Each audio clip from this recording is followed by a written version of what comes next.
ማንቼ ባጠፋው ሊድስ ተቀጣ። አረ ሲያሳዝኑ ወዳለ ልክ አራር ሼው ዳቲ አረ ምንድነው ያ እንዲደረጋል አይደረግም እንዴ? እኔ እኮ ማን ነው ጠላት ወያላ ምን አስቦ ነው ሊድስ ነጥብ ያስጥለዋል ብሎ ያሰቡት? በማን ዩናይትድ ስለተሸነፍን ነው ወይ? ዋንጫ እኮ ዘንድሮ ምንም ነገር ስለሌላቸው ዋንጫ ስለሰጠናቸው ነው 3-2 ይላሉ እስከ ግንቦት ድረስ ማለት ምን አስባችሁ እንደሆነ አላውቅም። በሜዳችን 5-0 የገረፍነው ቡድን ነው አመጣንና 4-9 ማለት ነው በአግሪጌት። ለካስ የሌሎቻችሁ አፈርድሜ ስላበላችሁ ነው፣ የሌሎቻችሁ ጌታ ስለሆነ ነው።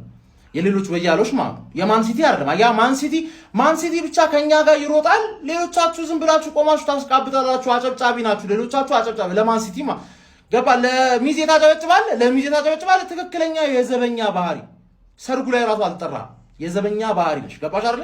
የሊቬ ደጋፊ ራሱ እኛን ብቻ ነው ማትችሉት። አንተ ሊድዝን አትችሉም። የትኛው ነው ያለፈው አመት ቻምፒየንን ማሸነፍ ማቃት ኖርማል ነው። ክሬዲት እየተሰጠ ነው አይደል? አሪፍ ቡድን ነበር ያለፈው አመት ቻምፒየን ነህ። ከወራጅ ቀጠና የመጣን ቡድን ደርሶ መልስ አቻ መውጣት እኮ ውርደት ነው። እኛ ይኸውልህ የወራጅ ቀጠና ቡድን እንደሆነ አስታወስ ነው 9 ቀቀነለት ማለት ገባ አይደል? እናንተ ጋር እንዳለ አትችሉትም ሊድዝን አትችሉትም ማለት በየሳምንቱ ሊድዝን ብትጮቱ ኖሮ እናንተ ማስራ ምናምን ያለ ዱቅ ትሉ ነበር። እኛ ግን በየሳምንቱ ሊድዝን መጮት አንችልም እንጂ ጎል ዲፈረንሳችን ራሱ 100 ነበር የሚሆነው። 9-0 ነው የሰጠነው። 9-0 we are the gunners ገባ አይደል? ላንተ ወሰደው ይሄኛውን ለራስ ጠጣው ዱቄት ያንስ። አርስዬ ደስታ ምንጭ ተመልሷል። ጀማው ተመልሷል። ዛሬ በዚህ አልገባም። ምክንያቱም በዚህ ነው የምገባው። የዚህ ጎል ያበደ ነው። የጎል እኮ ፉንጋ የለውም። ግን የኢየሱስ ያስቆጠረው 4ኛ ጎል ማለት ነው። ምን አይነት ስትራይከር ነው ይኸውልህ። አሁን ዮኬሬሽ ላይ ይደወለበት ነው። ማንዬ ነቃ ደንገጥ ብለህ ተጫወት ካልሆነ ማለት ነው አለውልህ ብሎ አልዘነቀረውም። እንዴት አባቱ የሚያምር ጎል ነው ገብርኤል ኢየሱስ ያገባው። ለኢየሱስ ጀማው። ለማንኛውም ቪክቶር ዮኬሬሻችንም እንግዲህ ጎል አስቆጥራለች። ጀማው ይከብዳችኋል ተብለን እጅጉኑ ሲታሰብ የነበረው አብዛኛው አርሰናል ደጋፊ ተጨንቁበት የነበረውንም ይህንን ጨዋታ እንግዲህ ወደ ሊድስ አቅንተን 4-0 በሆነ ውጤት ለጥፈናል። ደርሶ መልስ 9 ጎልን ያስቃም ነው 9 ጎል ማለት ነው። በዚህ ቡድን እነማ ጉድ እንደተሰሩ ታውቃላችሁ አይደል? የለንደኑ አቀበት ጉድ ተሰርታለች። ሼባው ጉድ ተሰርቷል። እጅግ ብዙ የኋላ ታሪክ ያለው ቡድን ነው። እኛ ላይ ግን አይሰራ። አስከብረን ወተናል። ጀማው የዋንጫ ፉክክር ሂደቱ ላይ ማለት ነው እንከኖች አንዳንድ ያጋጥመውናል። የሚያጋጥም ነው። ይኸውልህ ጅንበቶች ምናምን ይከሰታሉ። ግን እዛው ያለ መቆየት ነው ዋናው። ጀማው ነቃ ደንገጥ ብሎ ወደፊት ብቻ መጓዝ ነው ባለው መሰረት አርቴታ ወደፊት የምንገሰግስ ይሆናል። ዘንድሮ ባራዳም በፋራም ማለት ነው እንከታ አርገን ነው መንበር። ባራዳም በፋራም አንላቀቅም። ጀማው እንኳን ደስ አላችሁ ጀማው። 4-0 ቡድናችን አሸንፏል።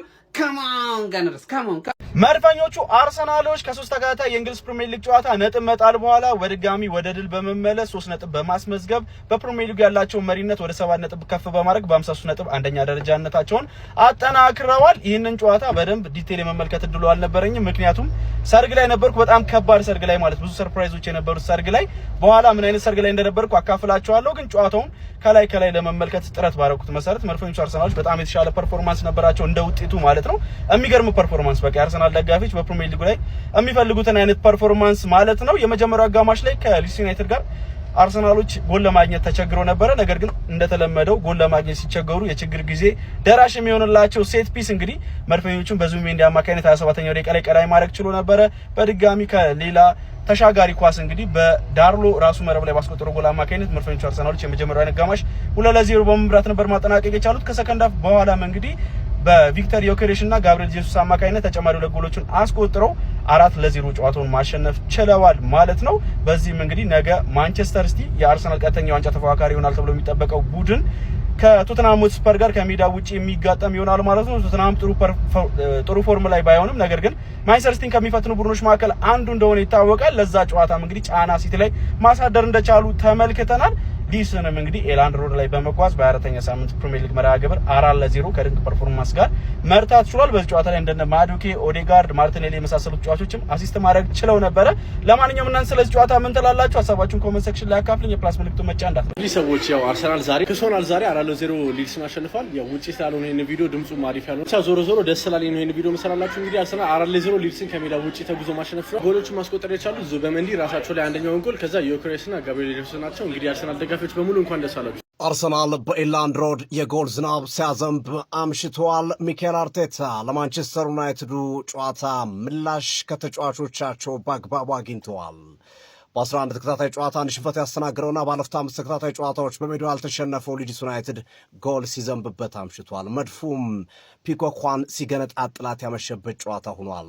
በጨዋታው ላይ ቡካዮ ሳካ ከጨዋታው መጀመር በፊት ዋርማፕ እየሰራ ባለበት ሰዓት ጉዳት አስተናግዶ ከቋሚ 11 የወጣ ሲሆን እሱን የተካው ማዱኬ አስደናቂ ኳስ በማሻገር ዙሜንዲ መረብ ላይ በመወዝወዝ አርሰናል መምራት ጀምሯል። ዙሜንዲ በማንቸስተር ዩናይትድ ጨዋታ ላይ ጥያቄ እንደነበረ ይታወሳል። በዚህ ጨዋታ ላይ የሚገባውን መልስ መስጠት የቻለበት ምሽት ሆኗል። በሌላኛው እንቅስቃሴ በተመሳሳይ መንገድ ማዱኬ ከማዘመት ያሻገረውን ኳስ ራሳቸው ላይ ዳርሎና ጀስቲን አስቆጥረው አርሰናል 2-0 እየመራ ወደ እረፍት የወጣ ሲሆን ከረፍት መልስ ሊድስ ዩናይትዶች ለመነቃቃት ጥረት ቢያደርጉም አርሰናሎች በቪክቶር ዮኬሬሽ ጎል አማካኝነት 3-0 መሩ።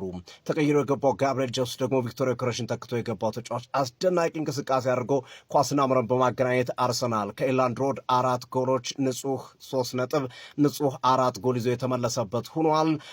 በዚህም መሰረት እንግዲህ ነገ አስቶን ቪላና ሲቲ ተጋጣሚዎቻቸውን ሲገጥሙ ድረስ ሊጉን በ7 ነጥብ ልዩነት መምራት የቻለበትን ሂደት ተመልክተናል። ሚኬል አርቴታ ካለፉት ጊዜያቶች ለየት ያለ ያጫወት መንገድና ሞር ቀጥተኛውን ያጫወት መንገድ ቶሎ ወደ አጥቂዎች ኳስ የሚደርስበት መንገድ ከአማካኞቻቸውና ከተከላካዮቻቸው ሲያደርጉ ዛሬ ማምሸታቸው ለውጤቱ እንደ ምክንያትነት እየተጠቀሰ ይገኛል። እንዴት ነበረ ጨዋታው? የአርሰናል ደጋፊዎች እንዴት ተመለከታችሁት? የሚኬል አርቴታ እና የተጫዋቾቻቸው ያጫወት መንገድን ወደዳችሁት? ሀሳብ ስጡበት። ካይ ሃቨርዝ በቆየባቸው ደቂቃዎች ያደረገውን እንቅስቃሴስ እንዴት ተመለከታችሁት? ሀሳብ ስጡበት። የፕላስ ምልክቱን በመጫን ፎሎ ያርጉ። ይህ ትርታ ሲቲ ስፖርት ነው። መልካም ምሽት፣ ይመቻችሁ። የሊጉ መሪ አርሰናል በፕሪሚየር ሊጉ ከ3 ጨዋታ በኋላ ወደ ድል ተመልሷል። ቪዲዮን ኮፒ ሊንክ፣ ሪፖስት፣ ላይክ በማድረግ ጀምሩት። አርሰናል እንደምታውቁት ያለፉትን 3 ጨዋታ ድል ማድረግ ተስኖት ነበር። 2ቱን አቻ፣ አንዱን ሽንፈት ነበር የገጠመው። ዛሬ ግን ሊድስን አስተናግዶ 4-0 ረምርሞታል። እውነት ይህ ለአርሰናል በጣም ወሳኝ ነበር። ምክንያቱም ያንን ሽንፈት ለመርሳት ይህ አስፈላጊ ነበር። በሊጉም እንግዲህ ተፎካካሪነቱ በ4 ስለሆነ ለዛም አሁን ጋፕን ማስፋት አለበትና ወሳኝ ነው ብዬ አስባለሁ። ይህ ሽንፈት ይረሳል። አሁን ይሄ ድል መጣ አይደል? አሁን ያለፈው ይረሳል። ወደፊት ነው ተስፋ የሚደረገው። ያጋጥማል መቼም ሁሉንም ጨዋታ አሸንፈው ዋንጫ አይበላም። ደግሞ በዛ ዓመት አርሰናል ደስ የሚለው ትናንሽ ቡድኖች አይፈትኑትም። በፊት እነሱ ነበር የሚፈትኑት። አሁን ቶፖቹ እየፈተኑት እነዚህን ደግሞ እያሸነፈ ነው። ሊድስ ራሱ እኮ 5-0 አሸንፎታል። ሁለተኛ ሳምንት ላይ ተገናኝተው ነበርና አሸንፎት ነበር 5-0። አሁን ደግሞ 4-0 አሸንፎታል። አሪፍ ነው ብዬ አስባለሁ። ግን ሰዎች ኤቨርተን ደግሞ ባለቀ ሰዓት ብራይተን ላይ ጎል አስቆጥሮ 1-0 የተመራ ነበር። 6 ደቂቃ ተጨምሮ ባለቀ ሰዓት ጎል አስቆጥሮ አቻ ወጥተዋል። ደግሞም ሌላ ሻምፒዮንሺፕ ላይ የላምፓርዱ ኮቨንተሪ በተከታታይ ነጥብ እየጣለ እንግዲህ ዛሬም ካምባክ ተሰርቶበት ኪፒአር 2-1 አሸንፎት እንግዲህ ሚድልስብሮ ጋር ነጥብ እኩል ሳይሆን አይቀርም። ዛሬ ሚድልስብሮ ሳያሸንፍ አይቀርም። በጣም የሚገርም በጣም 9 ነጥብ 10 ነጥብ ነበር ልዩነታቸው። ነጥብ እንግዲህ ተሸንፏል። ለሱ በጣም ተበሳጭቻለሁ እኔ። ግን አርሰናል ጣፋጭ 3 ነጥብ ማግኘት ይችላል። እስቲ የአርሰናል ደጋፊዎች በጨዋታው ላይ የተሰማችሁን ኮሜንት ላይ አስቀምጡ። ቪዲዮ ክሊፓችሁ ኮፒ ሊንክ፣ ሪፖስት፣ ላይክ ማድረግ እንዳይረሳ። ቴንክ ዩ። መድፈኞቹ በኢላንድ ሮድ ሊድስን ሲረመርሙ አምሽተዋል። ሰሜን ለንደን ዛሬ በሰላም የሰላም እንቅልፍ ታንቀላፋለች። ምክንያቱም ልጆቿ ሜዳው ላይ ጀግንነታቸው አስመስክረዋል። አርሰናል በሊድስ ዩናይትድ ላይ ከባድ ጭፍጨፋ ሲፈጽም አምሽቷል። ጨዋታው ገና ከጅምሩ በአርሰናል የበላይነት ነበር የጀመረው። ማርቲን ዙቢሜንዲ መረቡን ሲበሳው ብዙም ሳይቆይ ደግሞ ሊድሶች በጭንቀት የራሳቸውን መረብ አናውጠውታል። አዲሱ ፈራሚ ዮኬሬሽ ሊድስ ላይ ጠንካራ ክንዱን አሳርፏል። ይህ ቡድን ዘንድሮ ዋንጫው ለማንም አሳልፎ የሚሰጥ አይመስልም ያለው። እሺ በቃ እሺ፣ ላሻ ቀበሮ 4 ጎል ሰርግና ምላሽ ነው በቃ ዛሬ ጀማው እንግዲህ ሁሌ ባዚካ የለም። ባይሆን ወያላ መጋመጥ ጀምሯል። ሊበላ እየመጣል ነው። በቃ ማስጠንቀቂያ ቪዲዮ ነው። ራሳችሁን ጠብቁ እሺ። ቻው በቃ። ሊድስ ግን ማለት ነው ሊቨርፑል ላይ ብቻ ነው በቃ የሚበረታው ማለት ነው። ምን አባቱ ነው በሜዳው ሲጀምር ነው አርሰናል ይጥላል ብዬ አልጠበኩም። ገብቷል። ትንሽ የሆነ ሆፕ አለ አይደል? በቃ የፕሪሚየር ሊግ ቲሞች ናቸው እንደዚህ የሚባል ነገር የለም ብሎ 4 ነው ያጋየው። እዚህ መጡ ሴት ፒስ አይቀራቸው ኦንጎል አልቀረም። ዛሬ ሲገባ ቪክተር ዮኬሬስ ሲያገባ እኔ በቃ ረበስ ሲጀምር ማለት ነው እኔ ትኩረቴ ራሴ ጋር ነው። ገብቷል። እኔ በዚህ ቲም ጥላለ ብዬ አልጠበኩኝም። የምትጥለውም ከዚህ በኋላ ባሉት ከባባር ቲሞች ስታገኝ ነው ብዬ ነው ሆፕ ያደረኩትኝ እኔም እስክትገጥሚ ድረስ ማለት ነው። ገብቶሻል። እኔ አሁን ትኩረቴ ነገ ቶተናም ጋር ነው እንጂ እኔ 4 ረበስ ነው። አርሰናል ሊድስን ሜዳው ድረስ በመሄድ ማለት ነው በምትመለከቱት መንገድ 4-0 ቅጥቅጥ አድርጎ አሸንፎ ወጥቷል። ኮንግራ እጅግ በጣም የሚገርም ጨዋታ ነበር። ያው እንደምታውቁት ዘንድሮ ሊድሶች ለትልልቅ ክለቦች እጅግ በጣም ፈታኝ ነበሩ፣ እኛን ጨምሮ ማለት ነው። አርሰናል ግን እጅግ በጣም በሚገርም ሁኔታ ጽድት አድርጎት አሸንፎ ወጥቷል ሜዳው ድረስ ማለት ነው። አራ ጨብጭም። ጆክሬሽ ምን አይነት ጎል ነው ያስቆጠረው? እውነትም ታጋ ይላል። እንደዛ ተከላካዩ ያዘው ያንን ኳስ። እኔ ግን ከጎሉ በላይ ማርቲኔሊ ተከላካዩ እንደዛ እየወረደበት ምን አይነት አሲስት ነው ያደረገው?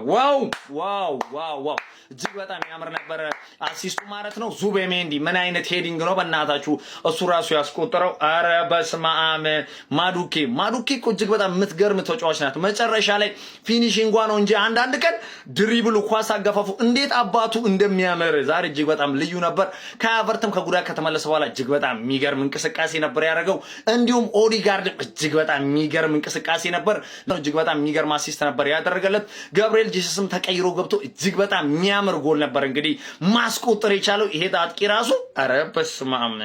ዋው ኮንግራ። እንግዲህ የነጥብ ርቀቱ ማለት ነው ሲቲ እስኪጫወት ድረስ አርሰናል በ7 ነጥብ ልዩነት ከሲቲ ማለት ነው ሊጉን እየመራ ይገኛል። ይመቻች። ኮንግራ